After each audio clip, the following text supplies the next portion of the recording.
Welcome to another exciting episode of the $1 Million Peddlers. I'm Paper Guy. And I'm Mr. Magazine. And it is Saturday, Bolo Day. We got a lot of Bolos lined up for you today, so it's going to be a jam-packed show. So take it away, Mr. Magazine. All right. I don't know if we mentioned last time, but I started doing some card breaks with some boxes of cello packs. You did? This one is a 1984 top cello pack showing the Darryl Green rookie, and I believe he's a Hall of Famer. I do. I was just going to ask you. I believe he is, yeah. Yeah, we got a lot of people that wanted to, I think we started it out at $80, and a lot of people wanted to end the auction early. You know, one for $126, so I can't argue with that. Which actually does seem kind of low. Yeah, I mean, I'm assuming, unless they're a Darryl Green fan, they might rip it open and get it graded if they think it's mint. But then again, well, look at the centering on that. The centering doesn't look that good. No. Yeah, so I don't know, but I mean, if I were a Darryl Green fan, that's really awesome. Cool. Yeah. All right, next up, we have here Blizzard Yeti Primal Rage Vintage 1994 10-inch figure. Went for $40. I bought a loose collection of random toys, and again, my employee that's a toy expert, action figure expert, found out what it was, listed it, and it went for $40. Loose and out of the box. Now, did Yeti license the hair from Don King, or? I'm not sure about that. It was, you're talking 30 years ago, so it could be. Nice. So remember that. Blizzard Yeti, loose, $39.99. Here we go. Blizzard Yeti, Primal Rage, in box, $39.99. Same price. So someone got a deal. I don't know who got the deal. I'm assuming the guy in the box got the deal, or someone ripped themselves off on a loose one or the other. But that is kind of crazy, isn't it? And we got another loose one we're going to list. So this collection, this person liked the Yeti Primal Rage. Apparently, yeah. All right, next up again, 1984 Donruss Baseball Wax Box. This is wow. Second or third one. This one for $561. I made sure my employee sent pictures of the pack, the back of the pack, the sides of the pack to make sure the seals look factory sealed, and it went for $561. Well, that was always a good year. Yeah, it was always to start with. Yeah, early, high quality, lower production compared to all the other brands that year. Yeah, good stuff. Next up. 1986 Topps Football Wax Packs Box, 36 packs unsearched. There's no black line across it, and this one went for $26.50. Very happy to, obviously Jerry Rice is in that, so a graded Jerry Rice 10 could be worth $100,000 technically if you can. There's probably only a handful in existence, so good luck with that. But still, we're showing everything here. Everything was looking good, nice and tight. And that's good for people to know if they do buy or what to look for in the packs and that old stuff. Yep. Next up, Dungeons and Dragons Basic Set, new sealed. I don't know what year it is. It's got to be late 70s, early 80s. I think I took $650 on this. I paid about half of that. Prices were kind of all over the place. One went for $1,000. A lot of people were asking for $600. So, but this is sealed, no stickers on it. You can't get any better than that. Holy mackerel. The problem with that stuff like that, though, is everybody at this point knows that's good. Yeah. That's tough to find at sales. It really, truly is. I have seen it at estate sales, not that particular one, but Dungeons and Dragons stuff, and they price it through the roof. Yeah. And the crazy thing about it is they sell it, so it's very, very popular. Yep. Yeah, there's only a couple on eBay sealed, so good stuff.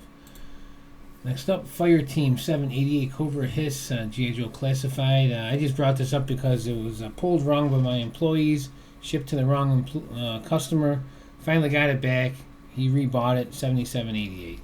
Now, what year is that, roughly? It's probably within the last 5 years. Last 5 years, okay. So it's not the G.I. Joes that I would remember when I was a kid. No, they got a ton of them now. They're making, the 6-inch series like they do the Star Wars Black Series, which, really cool. And some are real pricey, so. Wow. Good stuff. Is this you? It is. You're up. I am up. All right. Many of you would have seen this at the flea market from Ohio, the haul video over there, where I bought the entire box full of hair stuff. I listed 3 items out of it. I paid $100 for the entire box. There were 77 items in it. I sold this for $20. I'm 20% of the way out with 1/77th of the box sold. Nice. I think there's some money to be made in that deal. Good odds. Good odds. And if you do check us out every day over on the $1 Million Peddlers. We do put up a post every day, or nearly every day. And I said, Hair Roll Band is, wait for it, here it comes. Mm-hmm. A great name for a band. Boom. Boom. Yeah. Wow. All right. Yes. Good stuff. Good stuff. Salvation Soldiery by William Booth, 1890s. Salvation Army hardcover book.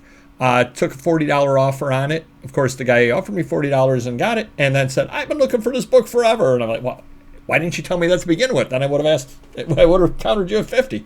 But I'm happy to have gotten 40 out of it. I think I paid $1 for it at a sale. But Salvation Army stuff always sells, so that's definitely a BOLO out there. Take a look for the old Salvation Army stuff. You can sell it quickly. Up next, this is why I don't do postcards. I thought this was really a cool set of postcards over here. Faust Mephisto, postcard lot of 3, 1904. Hand-colored Dutch language with actors. Thought it was really, really cool. I'm asking under $5 a postcard. It sold for my price. Only took 10 years to do so. Jeez. Now, did you research comps, if there's like common, if there's the same ones are still out there listed or no? I didn't search. No, in 2014. Oh, yeah. True. I wasn't searching comps. Yeah. I just thought it was really cool and listed it. And again, I thought it was neat. And again, you got the stamps on the back as well. Yeah. So you got a lot of things going for it, I thought. Only took 10 years for somebody else to see my genius. Up next, Campfire Girls 1918, Manual of Activities and War Program for Girls of America, WW1.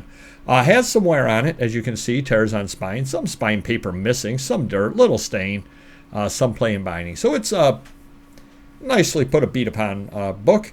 I took a $40-some offer for it. But it's a nice book. Campfire Girls were kind of in competition, if I remember right, with Girl Scouts, and everybody ended up kind of merging together in the end. But I think you can remember that cover.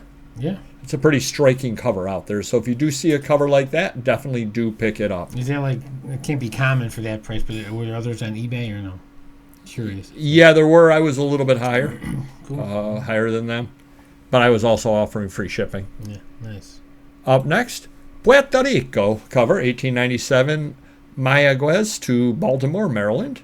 Got a $51 offer on it. A couple of interesting things about this. It has this report here, which is kind of neat. Really thin paper stock on it, but it was stuck to the envelope right there. I said, I'm not going to take that out. It's going to tear.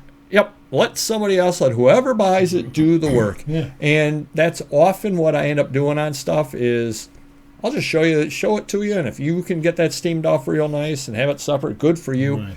I don't want to tear it up. It's yours as it sits. I mean, it's lasted 130 years. Yeah, much. I don't want to be the idiot wrecking it. Yeah. You got a bunch of this stuff, right? Yeah. I ended up buying an entire box of covers at an estate sale for $10. I'm out of it. And then some. So, again, when the deals are so good, buy them. Even if it's outside of your niche, you'll figure out how to make some money off of it. That really is the secret. Don't be so locked into what it is you deal in that you pass up just slam dunks. What do you think the value is to this one? The stamp, the letter? I think the fact it's 18. Well, I think that the letter Lord, adds the value. Name Lord? Is that Lord or right? Yeah. Lord in height. Yeah, okay. Baltimore. I think it's the fact it's pre-statehood, 1897. Okay. It was still part of Spain, and I think that might be what the value is, cool. But I don't know. Up next, Ludwig drums, percussion catalog, 75-1, 1975, xylophones, tambourine, sticks. I got this at a sale, and I was pumping my fist out the door going, I just got a great deal. Get home. It's about a $25 to $30 catalog. I said, that's it? Surprising. I priced it at $42, put a lot of pictures up, and I ended up selling mine. I think that's the value of having a lot of positives and putting up a lot of pictures. Again, I thought it would be worth 50 years old, I would say 50 minute. Yeah. Yep, no, there's comps out there for in the 20s. But people must have saved them because drums are cool. There you go. You know what else is cool?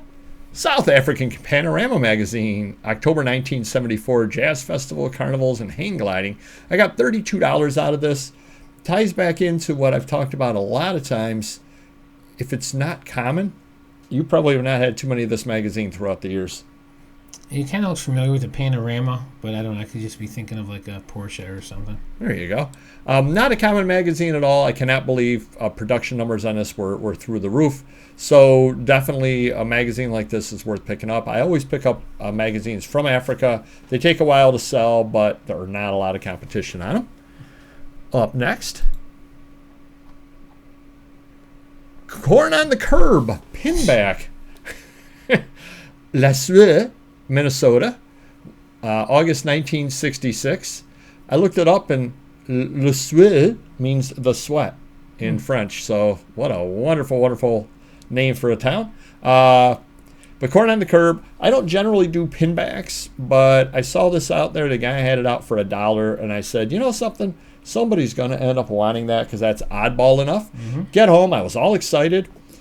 They were listed for about $10 a piece, but they were two different ones from the 1970s pinbacks for the same event. I said, I'm not going to sell it for $10. I think it's worth more than that. I put it up for 20. It happened to be a few years earlier, and indeed, I did get my 20. So, I guess the lesson is be careful when you're comping. Comps are just suggestions; they're not gospel. So just remember that. And finally, have you ever had that magazine, Mr. Magazine? Definitely not. AI Expert Magazine, February 1991, Artificial Intelligence. I got $32 out of it.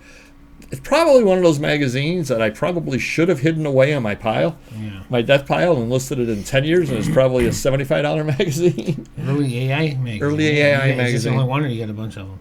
The only one that I had, yeah. Okay. Yep.